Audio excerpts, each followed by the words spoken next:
दोस्तों, मैंने हजारों लोगों को होम लोन लेते देखा है और मैं आपको सच में बताऊंगा 90% लोग ये लोन लेने के 1 साल बाद रिग्रेट करते हैं। इसलिए नहीं कि घर गलत था, इसलिए कि लोन का फुल पिक्चर उन्हें पहले नहीं बताया गया। आज वो पिक्चर मैं आपको समझाता हूँ, बताता हूँ, ताकि आप जिंदगी में कोई गलत डिसीजन ना ले लोन लेते समय और सही क्वेश्चन पूछ सके। मेरा नाम है डॉक्टर अमोल मौर्य। मैं रियल एस्टेट कोच हूँ, ट्रेनर हूँ, ऑथर हूँ, एंटरप्रेन्योर हूँ, मैं एक बिल्डर भी हूँ, लैंड डेवलपर हूँ और मेरी एक मार्केटिंग फर्म है, सोल मंडेड पे काम भी करती है। और इसके साथ साथ हम लोग रियल एस्टेट ट्रेनिंग कोचिंग करते हैं पूरे एशिया में। जब आप होम लोन लेने जाते हो तब बैंक का एग्जीक्यूटिव बहुत फ्रेंडली होता है, स्माइल देता है, चाय पिलाता है, कॉन्ग्रेचुलेशंस देता है, आपको सेलिब्रेशन का डब्बा भी देता है, लोन होने के बाद मिठाई खिलाता है। सर, आपका रोल अप्रूव्ड हो गया है और आप खुश हो जाते हो। लेकिन उस कन्वर्सेशन में क्या नहीं बोला जाता, क्या मिस हो जाता है, क्या डेलिब्रेटली स्किप किया जाता है। और मैं भी कई लोन ले चुका हूं हमारी कॉर्पोरेट ऑफिस के लिए, रीपेमेंट कर चुका हूं। ये सब प्रैक्टिकली आपको समझा रहा हूं। मैं बैंकर नहीं हूं, मैं बिल्डर हूं, इन्वेस्टर हूं और मुझे दोनों साइड्स दिखती है। आज मैं बोरोवर का एडवोकेट बन के आपके लिए, आपके साथ खड़ा होकर समझाऊंगा कि आपको क्या ध्यान रखना है। 3 चीजें हैं जो बैंक कभी प्रोएक्टिवली नहीं बताता, फिर भी ये 3 चीजें आपके 20 साल के फाइनेंसेस को डिफाइन करती है। Trap number 1, the interest rate illusion. Chapter 1 बहुत इंटरेस्टिंग है। बैंक आपको बोलता है 8.5% इंटरेस्ट रेट। आप सोचते हो 50 लाख का लोन 8.5%, 20 साल और व्हेनेवर रिक्वायर्ड करके खुश बोनस आ रहा हो, टैक्स रिफंड मिल रहा हो, गिफ्ट आ रहा हो, नहीं बता रहा है। अब लोन प्रिंसिपल में डालो, फिर life in India are floating. मतलब इंटरेस्ट रेट आरबीआई के रेपो रेट के साथ चेंज होता रहता है। कभी कभी फायदा होता है, कभी कभी नुकसान भी हो जाता है। 2022 में रेपो रेट अगर 4-4.5% था, 2023 में 6.5% हो गया, तो कुछ लोगों की ईएमआई 5,000 से 8,000 रुपए पर मंथ बढ़ गई ओवरनाइट। 20 साल में रेट 4-5 टाइम्स चेंज हो सकता है। आपको प्लान करना है वर्स्ट केस के लिए, not for the best case.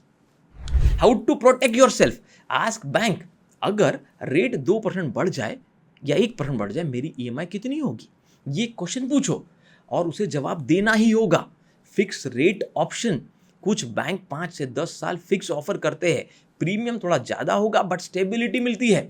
Buffer EMI भी होता है। जो भी ईएमआई है हर महीने 10 to 15% एक्स्ट्रा एक सेपरेट अकाउंट में डालो। रेट बढ़ने पे बफर ईएमआई काम आएगा। एक एग्जांपल देता हूं, 2020 में 40 लाख लोन लिया था किसी ने, 8% के हिसाब से फ्लोटिंग रेट ऑफ इंटरेस्ट। 2023 में वो बढ़कर हो गया 9.25%। मान लीजिए ईएमआई 3,400 रुपए से बढ़ जाती है।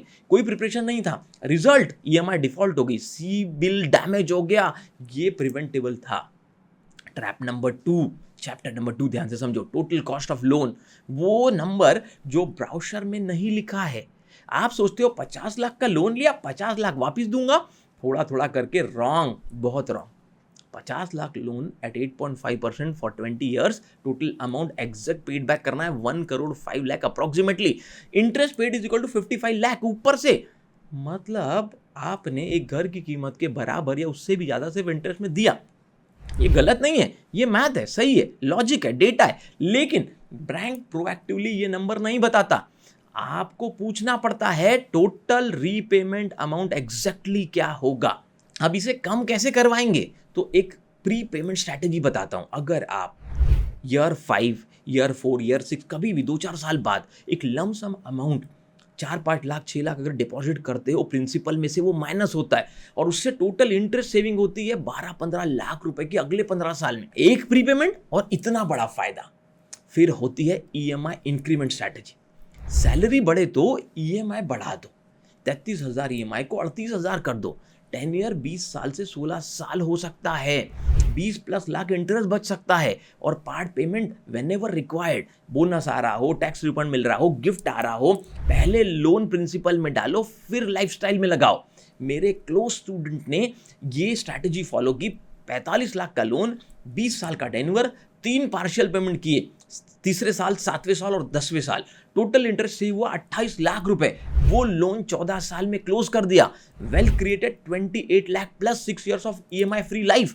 ट्रैप नंबर 3, और ऐसी चीजें बताने के लिए लोग आपसे हजारों रुपए भी चार्ज कर सकते हैं, लेकिन हम आपको बताते हैं यहाँ फ्री ऑफ कॉस्ट। यही तो एडवांटेज है।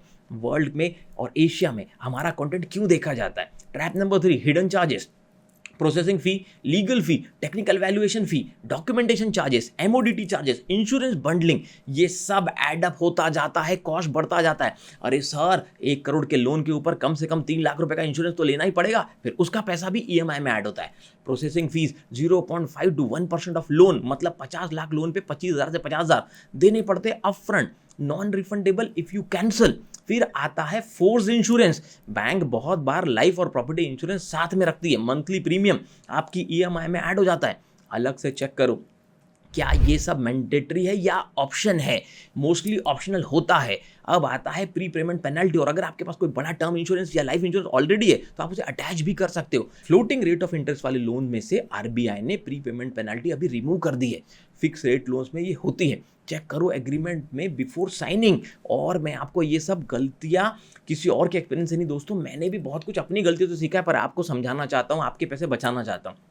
अब आता है ROI versus APR. Bank rate of interest quote करता है, एनुअल परसेंटेज रेट एपीआर अलग होती है। सारी फीस ऐड होने के बाद always ask for APR comparison, practical checklist before signing, list all the charges, ask for fee schedule in writing. Insurance never buy from bank without comparing. Usually 30-40% cheaper बाहर मिलता है, लेकिन उस समय आपको इमरजेंसी होती है, आपके ऊपर एक टेंशन होता है, तो ये आपको वो इंश्योरेंस चिपका देते हैं। Read clause number 18। हर होम लोन एग्रीमेंट में एक इवेंट ऑफ डिफॉल्ट सेक्शन होता है, ये जरूर पढ़े। कब बैंक प्रॉपर्टी सीज कर सकता है ये जान लीजिए। ये सब सुन के डर मत जाना, ये जानना है ताकि आप नेगोशिएट कर सको। जो इन्फॉर्म है वो बेटर डील ले सकता है, जो अनइन्फॉर्म्ड है वो जो मिलेगा वो ले लेता है। एक बार और सोचो, 20 साल 240 महीने, हर महीने एक ईएमआई, ये कमिटमेंट है और इस कमिटमेंट के टर्म्स आपको डिसाइड करने चाहिए, बैंक को नहीं। Trap number 1, floating rate, prepare for worst case always. Trap number 2, total repayment amount पूछो, इंटरेस्ट 55% ऑफ लोन होता है। ट्रैप नंबर 3, फी शेड्यूल लेना राइटिंग में, कौन से एक्स्ट्रा चार्जेस लगने वाले हैं, इंश्योरेंस कंपेयर करना, प्री पेमेंट क्लॉज पढ़ना। 20 साल पहले जब ये इंडस्ट्री में आया तो एक बात मैंने देखी थी, जो लोग घर खरीदते थे विथ फुल नॉलेज उन्हें रिग्रेट नहीं होता था। जो ब्लाइंड ट्रस्ट करते थे बैंक बिल्डर पे या किसी मान लो डीएसए चलाने वाले पे, कॉर्पोरेट डीएसए वाले पे, उन्हें रिग्रेट होता था। आप इस वीडियो में टाइम लगा रहे हो, मतलब आप इन्फॉर्म होना चाहते हो, ये बहुत बड़ी बात है। ये वीडियो उन लोगों के लिए ज़रूर है जो अभी होम लोन या तो प्रोसेस में ले रहे हैं या भविष्य में होम लोन लेना चाहते हैं घर खरीदने के लिए। प्लीज़ शेयर करो और कमेंट में बताओ इन तीनों ट्रैप्स में से आपके साथ कौन सा ट्रैप इससे पहले हुआ है। मिलते हैं नेक्स्ट वीडियो में। और हमारे चैनल को ईशा का नाम और real estate training coaching channel बनाने के लिए दिल से बहुत बहुत धन्यवाद। हमारी book real estate game changer को एक नेशनल बेस्ट सेलिंग बुक बनाने के लिए दिल से बहुत बहुत धन्यवाद। हमारा एक ही मिशन है, लोगों को एम्पावर करना, 1 लाख रियल एस्टेट एंटरप्रेन्योर को जागृत करना, ट्रांसफॉर्म करना। और अगर एक व्यक्ति 50 से 100 लोगों को जॉब दे पाया तो 50 लाख से 1 करोड़ नए जॉब भारत में क्रिएट हो सकते हैं। ये सब होगा सिर्फ आपके सपोर्ट से। वीडियो को लाइक करना, चैनल को सब्सक्राइब करना, बेल आइकन को हिट करना मत भूलना। मिलते हैं नेक्स्ट वीडियो।